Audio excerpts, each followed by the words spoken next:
안녕하십니까. 오늘은 26년 7월 5일 월요일 날입니다. 마스터 플레인 마지막 편입니다. 제5장 대반격의 마스터 플레인 계획된 내란 실전 활용 경호범 제1전 피한다고 끝나지 않는다. 5단계 체제 변혁 시나리오. 소제목 우익 진영의 치명적 오판과 5단계 체제 변혁 시나리오.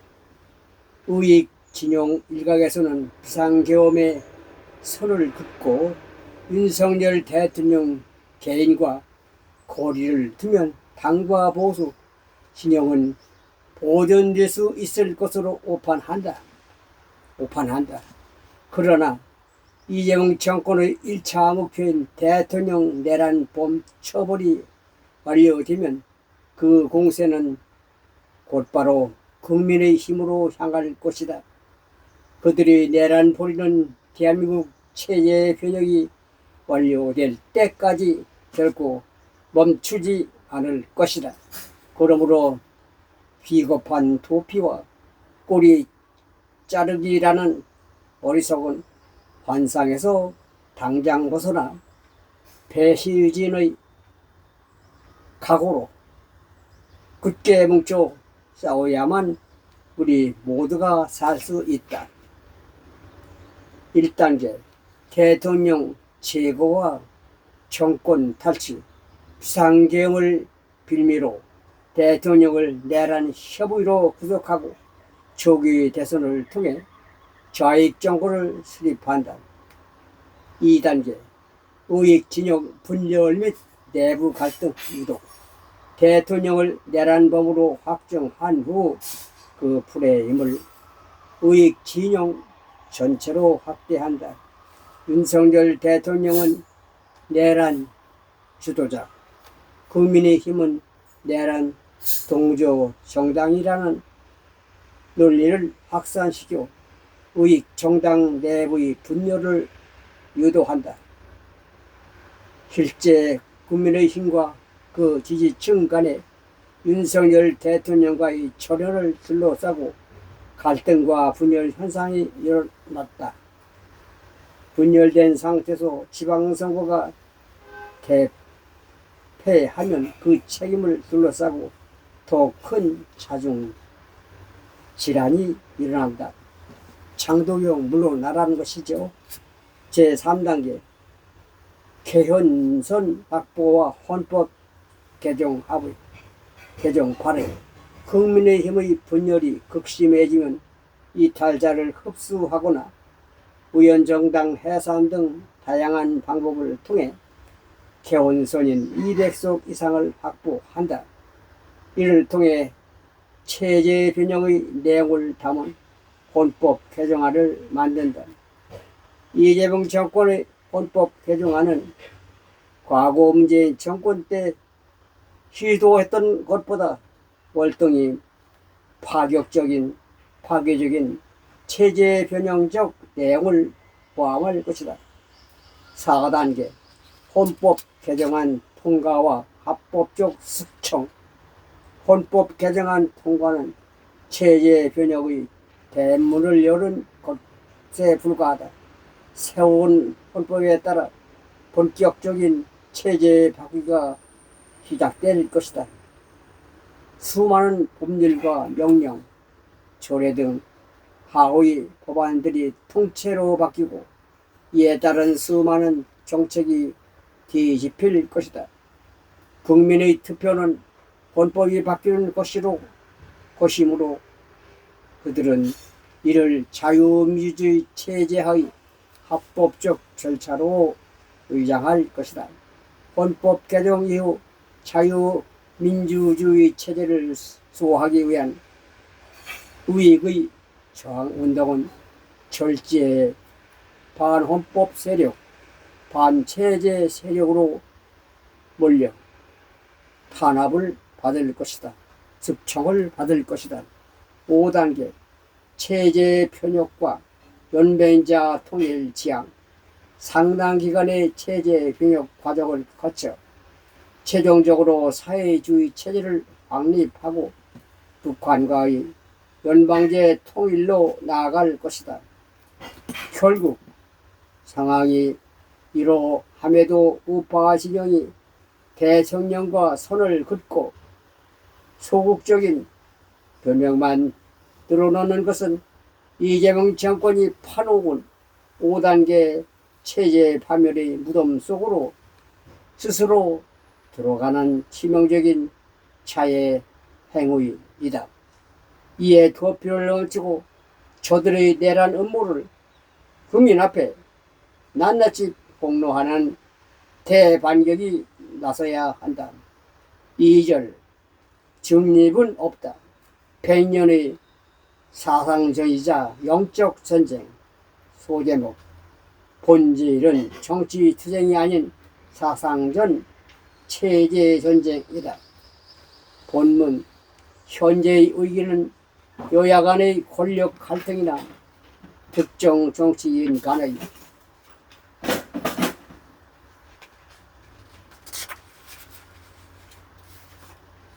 대질로 국한되지 않는다.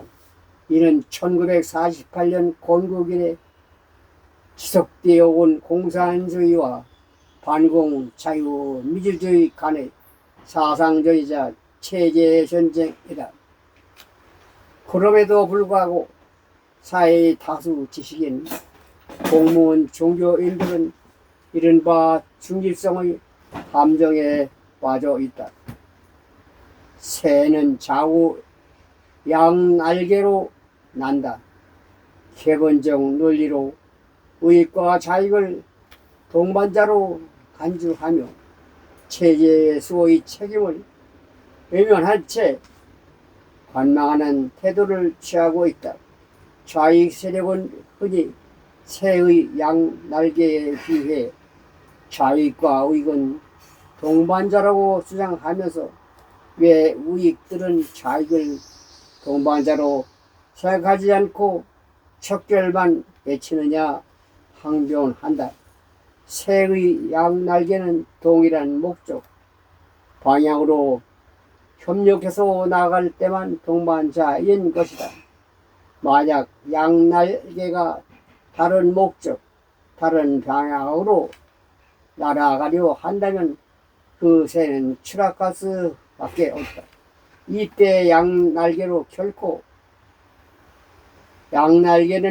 동반자가 아니다. 대한민국 내에 좌익과 우익도 동반자가 될 수 없다. 좌익은 대한민국의 자유무주의 체를 무너뜨리고 공산 사회주의 체제로 바꾸려 하고, 우익은 공산 사회주의자를 거부하고 자유민주주의 체제를 수호하려고 한다. 이같이 지향하는 방향이 완전히 다른데 어떻게 동반자가 될 수 있나? 절대 없다. 현지 대한민국 국민의 약 40% 내지 50%는 스스로를 중도층으로 인식하며 진보와 보수, 좌익과 우익 사이에서 기계적 균형을 유지하려 한다. 지식인과 종교인들 중에도 의외로 그런 인식을 가진 사람들이 많다. 그러나 체제 전쟁의 본질을 직시할 때에 좌익과 우익 사이 중립이란 곧 대한민국을 긍정하는 사람과 대한민국을 부정하는 세력 사이 중립을 의미한다. 북한과 대한민국 사이에 있는 휴전선을 밟고서 북한도 잘못되었지만 한국도 잘못되었다는 식이다. 겉으로 보면 매우 균형적인 것 같은데 사실은 북한을 이렇게 하는 행위이다. 왜냐하면 북한 김정은한테 가서 그런 말을 하는 것이 아니라 대한민국 우익에 향해 그런 말을 함으로써 우익의 체제 수호, 활동을 하지 못하게 하는 결과를 낳기 때문이다. 이는 체제의 붕괴를 사실상 방관하고 국가를 배신하는 자의 행위이다. 각 영역별로 이 중립의 모습을 살펴보면 그 치명적 성격이 명확히 드러난다. 첫째, 종교인들의 경우 신앙의 자유를 보장하는 자유민주주의 체제와 이를 억압하는 체제사에서 중립을 지키는 것은 종교계 스스로 신앙의 자유를 포기하는 것과 같다. 둘째, 교수 등 지식인들의 경우 학문의 자유를 필수적으로 존재로 삼는 학자 및 지식인이 두 세력 사이에서 중립을 표방하는 것 역시 학문의 자유를 스스로 포기하는 모순적 행위이다. 셋째, 공무원들의 경우 헌법에 따라 국가 소를 선사한 공무원이 체제의 긍정 세력과 부정 세력 사이에서 정치적 중립을 명분으로 사상적 중립을 취하는 것은 국가 소라는 본연의 사명을 저버리는 명백한 직무유기다. 체제 전복 세력 앞에서도 중립의 태도는 관용과 균형이 아니라 국가 안보에 대한 방관자이자 애면이며 대한민국 체제의 혜택을 보는 자신의 존재를 망각한 자기 부정 행위이다. 사상과 이념의 본질을 외면한 비겁한 중도적 태도로는 현재 당면한 대한민국 자유민주주의 위기를 결코 극복할 수가 없다. 특히 우리나라 국민들은 누가 해주겠지 설마 하는 안일한 마음이 너무 많다.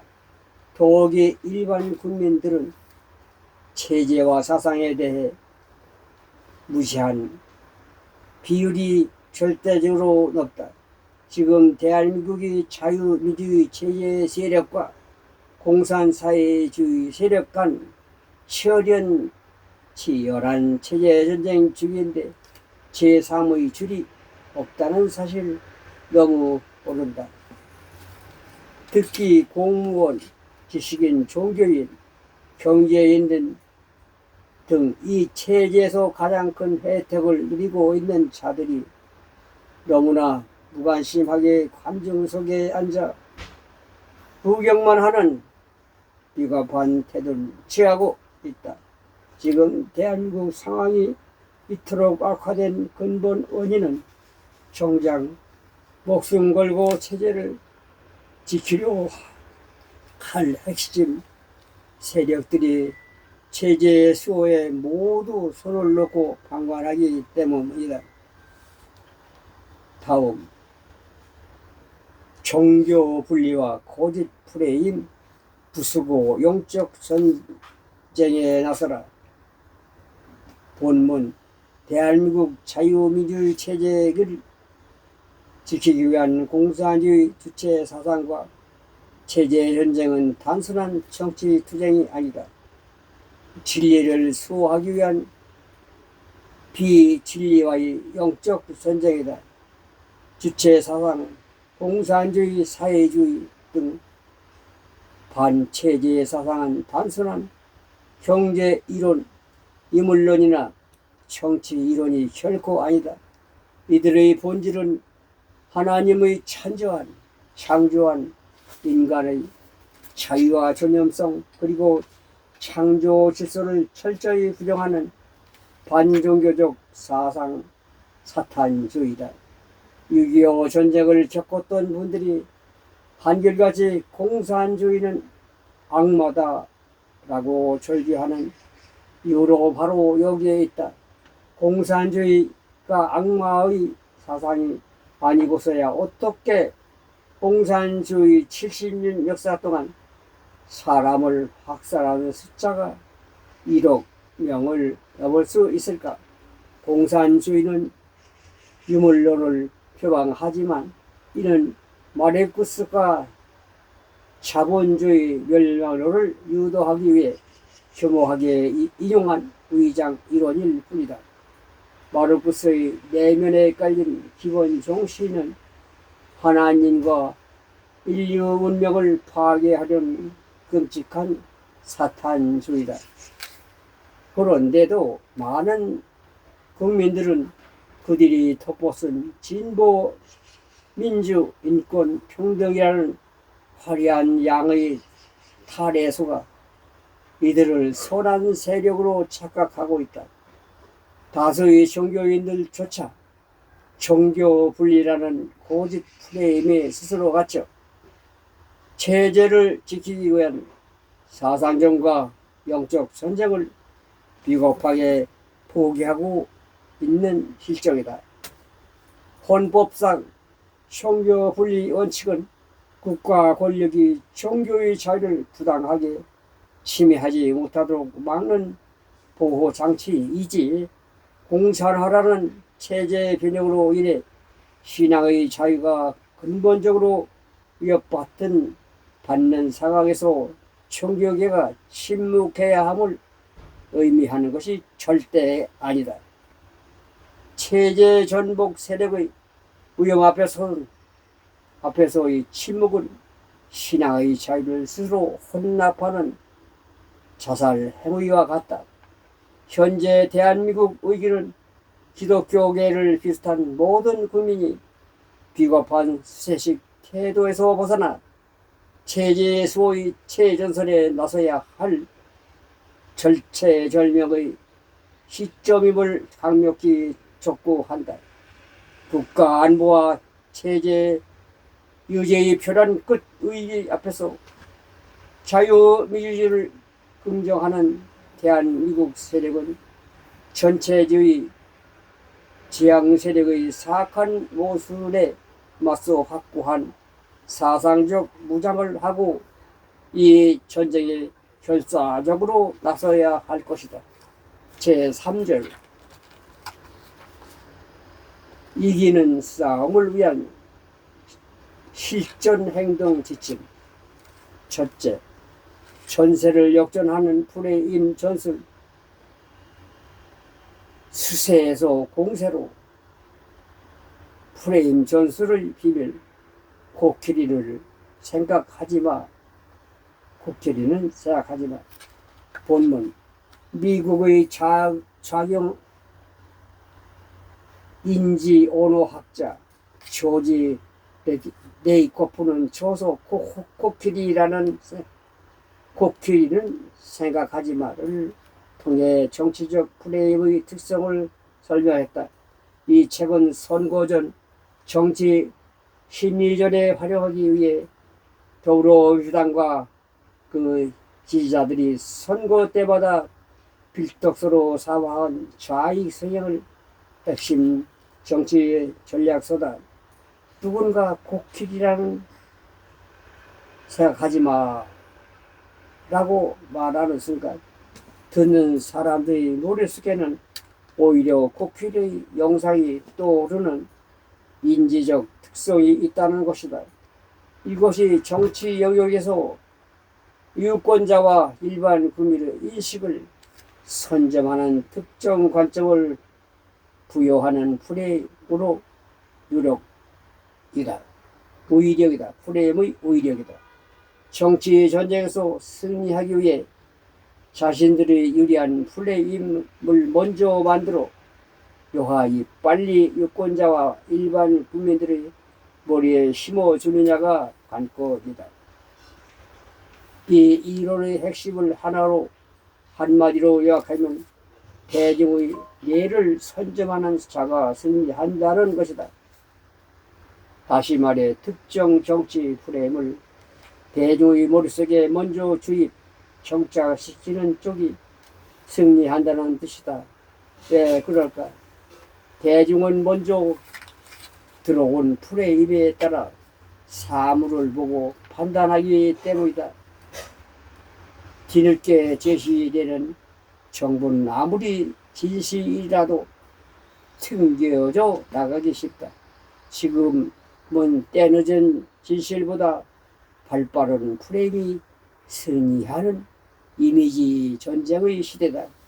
가장 주목할 점은 상대가 프레임이 사실이 아니라고 박해 해명할수록 오히려 프레임이 더욱 강력하게 각인되는 역효과로 발생한다는 것이다. 즉 프레임에 벗어나려는 수세적 대응 자세가 프레임을 재강화한다. 그러므로 상대의 프레임 공격에 대해서 자기 자신 있는 반경 논리와 대한 프레임이 준비되지 않았다면 차라리 회피하는 것이 상책이며 상대의 가장 치명적인 급소를 치는 새 프레임을 만들어 역공하는 편이 훨씬 효과적이다. 여기서 가장 유의할 점은 이 교모한 프레임 전술의 표적에는 사상에 무지한 우경정당의 지도부까지 포함된다는 것이다. 상대가 설정한 프레임의 덫에 걸려든 우경정당 지도부는 불행과 패배주의에 빠져 차당의 핵심 세력인 의익인사 기피 등 수세적 도피에 궁금하게 된다. 결국 적군의 공세에 굴복하여 아군의 훌륭한 전투 자산마저 스스로 쳐내는 비겁한 꼬리 자르기를 자행하며 자멸의 선고전을 치르게 되는 것이다. 안타깝게도 그동안 우익 진영은 이러한 프레임전의 성질을 제대로 이해하지 못한 채 상대가 설정한 프레임에 대해 사실이 아니라고 반박하고 해명해 하는데 주력하고 그럴수록 유권자와 일반 국민의 인식 속에는 오히려 상대의 프레임이 더욱 강력하게 각인된다는 심각한 오류를 반복해왔다. 다음, 정권 시판을 프레임에 당한 뼈아픈 총선 참패. 국민의힘이 2024년 4월 10일 총선에서 참패한 것은 총선 백서를 만들어 지목한 이념 과잉 때문이 아니었다. 오히려 더불어민주당의 사상적 급소를 찔렀을 때 지지율은 폭등했다. 국민의힘에서 2월 말까지 이재명 대표가 우연 정당인 통진당 세력을 부활시켜 민주당을 통진당화하고 있다. 민주당을 통진당화하고 있다며 강력한 사상 공세를 퍼부는 적이 있는데 이때의 국민의힘 지지율이 노동침묘 46.7%까지 급등해 민주당을 오차모의 밖으로 크게 앞질렀다. 이념 공세를 펴면 중도층이 이탈하여 선거에 진다는 패배주의자들이 개근이 팩트 앞에서 산삭수박 난 것이다. 그러나 3월 초 이종섭 전 국방부 장관의 호주 대사 임명을 기점으로 전선을 완전히 역전되었다. 더불어민주당 좌익 여론 등 좌익 진영이 이 틈을 놓치지 않고 하이나처럼 달려들어 정권 시판론 프레임을 던지며 국민의 눈과 귀를 완전히 장악했다. 의익 진영은 그들이 던진 그물에 갇혀 수세적 해명에 호적거렸다. 결국 총선의 뼈아픈 대역전패는 이념이 과잉되어서가 아니라 적의 프레임 공세를 단칼에 짚고 역공할 우익 진영의 사상 전쟁 역량과 전투력이 절대적으로 부족했기 때문에 발생한 참사였다.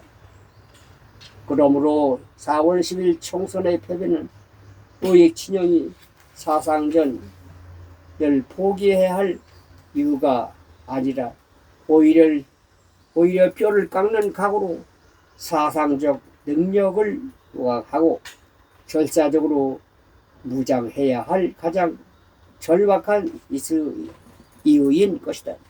다음, 좌익 프레임에 대한 우익 진영의 자중질환. 당시 우익 정당 일각에서는 총선 패배의 책임을 이종섭 사태를 유발한 윤석열 대통령에게 돌리는 경향이 있었다. 그러나 좌익 진영은 이미 지상병 특검, 김건희 특검 공세를 치밀하게 준비하고 있었으며 대파론 등 소재로 윤석열 심판을 부각하는 작전을 기획에 두고 있었다. 즉 이종섭 문제가 아니었더라도 그들은 김건희 여사 문제 등 다른 꼬투리를 잡아 반드시 거대한 프레임 공세를 폈을 것이다. 따라서 좌익으로부터 공격을 당하는 윤석열 대통령을 공격하는 것은 오히려 적국으로부터 폭격을 당하는 아군의 진실을 자폭하는 자행 행위였던 것이다. 따라서 좌익으로부터 공격을 당하는 윤석열 대통령을 공격하는 것은 오히려 적국으로부터 폭격당하는 아군의 진실을 자폭하는 자행 행위다. 자기들이 결국은 윤오개인 해야 되지 하지 않으면 안 된다는 것입니다. 자기 당신이 욕하고 하면 안 되는 거예요. 윤석열 대통령을 만들어준 국민의힘이 아닙니까? 왜 절연합니까? 끝까지 지켜야지. 제 마음입니다. 그것은 제 얘기입니다. 좌익 진영의 치밀하게 공격 소재를 찾아내 이 이슈화한 도태우 우찬 예찬 무슨 얘기 잘 모르는데 이슈한 도태우 장 예찬 후보의 과거 발언 논란 역시 마찬가지다. 노태우 같은 노태우 장예찬 후보 과거 발언 논란 역시 마찬가지다. 우익 정당 지도부는 적의 집요한 공세에 맞서 싸우기는커녕 패배주의로 불안감을 굴복하여 훌륭한 아군의 자산을 스스로 내치는 비겁한 꼬리자르기. 지금 장도경 이야기하는 것 같습니다. 여기는 안 써 있습니다만 아군의 자산은 누굽니까? 장도 아닙니까? 저는 그렇게 생각하는데 또 달리 생각하는 사람도 있겠죠. 저는 그렇게 생각합니다. 아군의 자산은 장도인데 다른 사람도 그렇지 않다는 것이죠. 적의 정략에 속수무책으로 말려든 끔찍한 사태는 열정에 찬물을 끼얹는 좌익의 악수가 되었다. 이 낭망스러운 자행 행위는 대가는 참혹했다. 낙심한 우익 유권자들은 선거 동료를 멈추고 자포자기하며 심지어 투표장에 가지도 않았다. 대구 경북 지역 투표율도 크게 하락했고 수도권 박빙신부처에서 근소한 차로 패배하는 곳이 많아졌으며 결국 108석밖에 얻지 못하는 참혹한 참여를 불러오는 것이다. 더욱 뼈아픈 것은 이 참혹한 참여의 후일적이 이후 우익 진영의 극심한 분열을 낳았고 윤석열 대통령 탄핵이라는 국가적 처의 사태까지 불러오고 지금까지 그 치명적 여직이 이어지고 있는 것이다. 지금 더불어민주당 등 좌익 세력은 바로 그 우익 진영의 분열이죠. 국민의힘 분열 요소를 교묘하게 악용하여 긍정적으로 자유민주주의 대한민국 헌법 체제를 뜯어 고치려는 체제 변혁의 마각을 드러내고 있다. 우리는 이 참담한 패배를 통해 뼈지는 교훈을 얻어야 한다. 적이 던진 프레임에 혼비백산하여 자신들의 지휘관을 공격하고 동지를 버리는 행위는 스스로 무덤을 파는 것이다. 맞습니다. 이제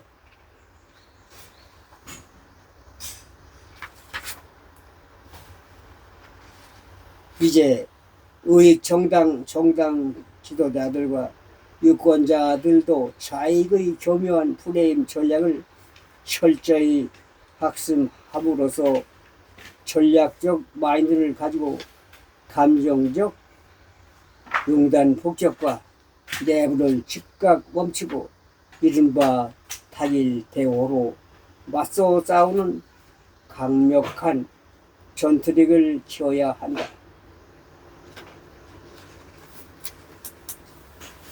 다음 내란 프레임 대응 전술 방패해놓고 역공생하라.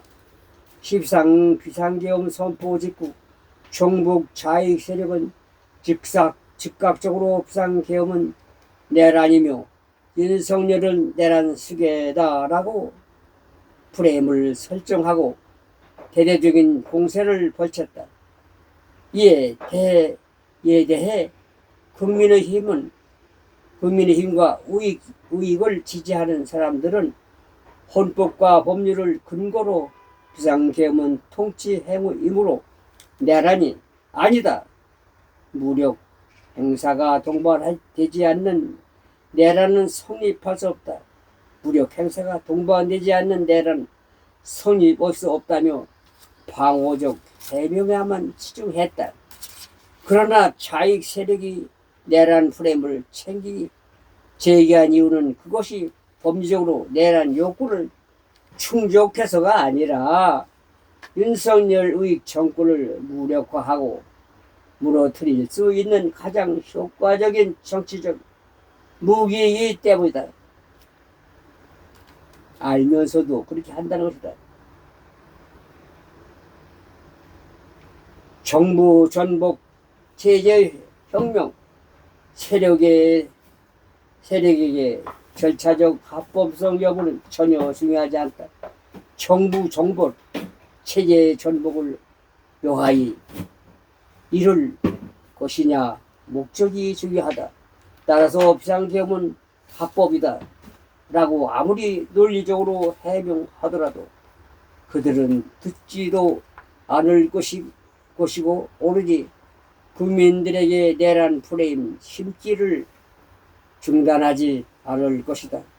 오히려 그런 반박 주장을 하면 할수록 점점 더 그 프레임 아래 갇히고 국민들에게도 내란 프레임이 더 깊게 심어질 뿐이다. 개들도 자기 집 앞에서는 오심점 따고 들어간다고 말이 있다. 남의 집 앞에서 싸우기보다 자기 집 앞으로 끌고 와 싸우면 이긴다는 것이다. 사상전도 마찬가지다. 개도 자기 집 앞에 싸우면 오시좀 따먹고 들어간다. 상대방 마당에 기어들어가 해명하며 싸우지 말고 상대를 우리 마당으로 끌어들여 싸워야만 승리할 수 있다. 맞는 말이네요. 수세에 몰린 정악을 단숨에 뒤집기 위해서는 소극적 방어를 즉각 중단하고 상대의 모습을 정면으로 찌르는 치명적인 역공을 가해야 한다.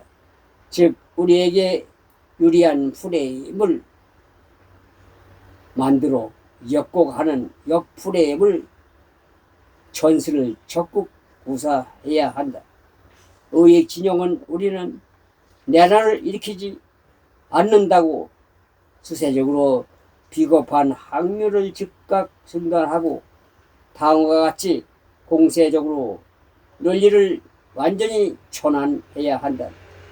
국민이 선출한 대통령의 수족을 자르고 압도적 의석을 흉기 삼아 행정부와 사법부의 승통을 끊어 현장 질서를 마비시킨 총무 좌익 세력이야말로 실질적인 반란 세력이지, 반란 세력이자 내란 범이다.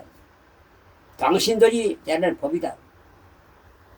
대통령의 비상계엄 선포를 비겁하게 해명할 것이 아니라 대통령이 그런 극단적 구국 결단을 내릴 수밖에 없어도 국가 시스템을 선제적으로 붕괴시킨 총북 좌익 세력의 계획된 입법 내란을 집중적으로 타격하는 것, 이것이 바로 적의 숨덕을 끊어 역프레임의 핵심이자 승리의 본질이다.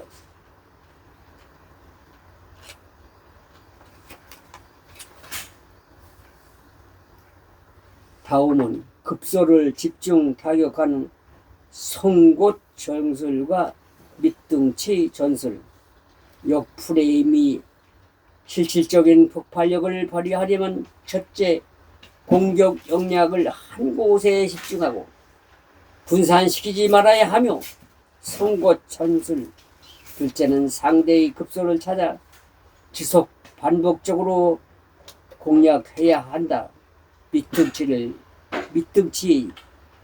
전술, 그렇죠. 나무도 밑둥치를 찍은 곳만 계속 찍어야지 여기저기 찍으면 안 된다는 것입니다. 그렇죠. 양동안 교수가 강조한 송곳 전술처럼 지역적인 정책 논란이나 법률적 다툼에 귀중한 역량을 소모하지 말고 상대의 가장 치명적인 급소 하나에 화력을 온전히 집중해야 한다. 의익 진영은 조직력과 투쟁 역량에서 좌익 진영에 비해 열세해 있으므로 분산된 타격으로 결코 성공을 거두기 어렵기 때문이다. 저자 역시 오랜 기간 체제 전쟁의 필승 방어로 밑둥치 전술을 지속적으로 강조해왔다.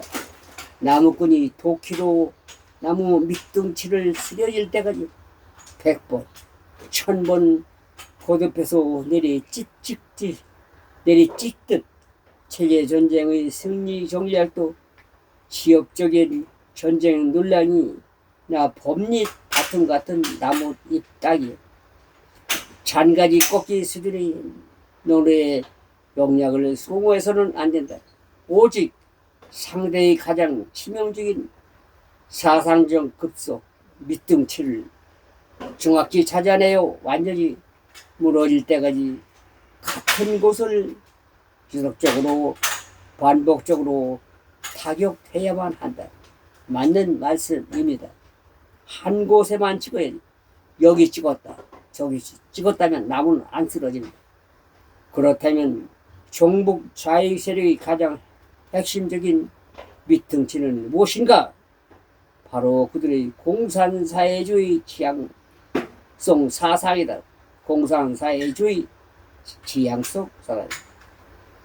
글로 가려는 것이죠. 국민들의 진보민주 평화, 진보민주 평화, 인권 등 화려한 거짓 포장에 속아서, 그렇지, 그들의 사상적 실체를 정확히 제대로만 안다면 어느 누가 그들을 지지하겠는데, 실제로 2012년 4월 총선 때 국민들은 통합진보당을 10.3% 지지했지만 불과 한 달 뒤에 5월 통진단 내부 사태로 그들의 끔찍한 종북 실체로 적나라하게 드러나자 2개월 만에 지지율이 2~3% 수직 급락했으며 지금까지도 회복되지 못하고 있다. 통합진보당 후신이 진보당의 현재 지지율도 1% 수준에 불과하다. 이제 체제 수호의 최전선에 나서는 대한민국 체제 전사들은 대중을 향해 복잡한 사항들을 구구절절 설명할 필요가 전혀 없다. 오직 명확하게 지금 저들은 대한민국의 자유민주 체제를 무너뜨리고 북한식 공산사회주의 체제로 전환하려고 하고 있다는 본질적 팩트 하나만에 화력을 집중하여 지속적이고 반복적으로 전파해야 한다. 단 여기서 결코 잊지 말아야 할 전술적 대원칙이 있다. 이 사상전의 긍정적 목적은 결국 국민의 마음을 얻는 것이므로 날 것의 파격한 방식을 들러내요 대중의 반감을 사선 안 된다는 점이다. 내 자녀를 설득하는 가족이죠. 자녀들 설득하는 애끓는 진정성을 품되 사상장 요가 낯선 청소년이나 중도층의 눈높이에 맞추어 가장 쉽고 다가서기 편한 언어로 지혜롭게 설득하는 맞춤형 전파 전술을 치열하게 연구해야만 완벽한 승리를 거둘 수 있다. 이러한 사상적 타격이 누적될 때 진목을 하는 의선적인 정치적 수사 뒤에 숨어 있던 종북 좌익 세력의 붉은 실체가 마침내 대중 앞에 폭로될 것이다. 진실을 목도한 국민들은 대규모 지지 이탈이 일어나는 순간 우리는 이 분리했던 전세를 일고에 뒤집고 화려한 승리를 채취할 것이다. 길기 때문에 다음에 2편을 하겠습니다. 지금까지 마지막 편 5편을 읽어봤습니다. 다음에 또 하겠습니다. 유튜브 유교환 90세입니다. 이만 줄이고 다시 2편 하겠습니다. 쉬었다가 감사합니다.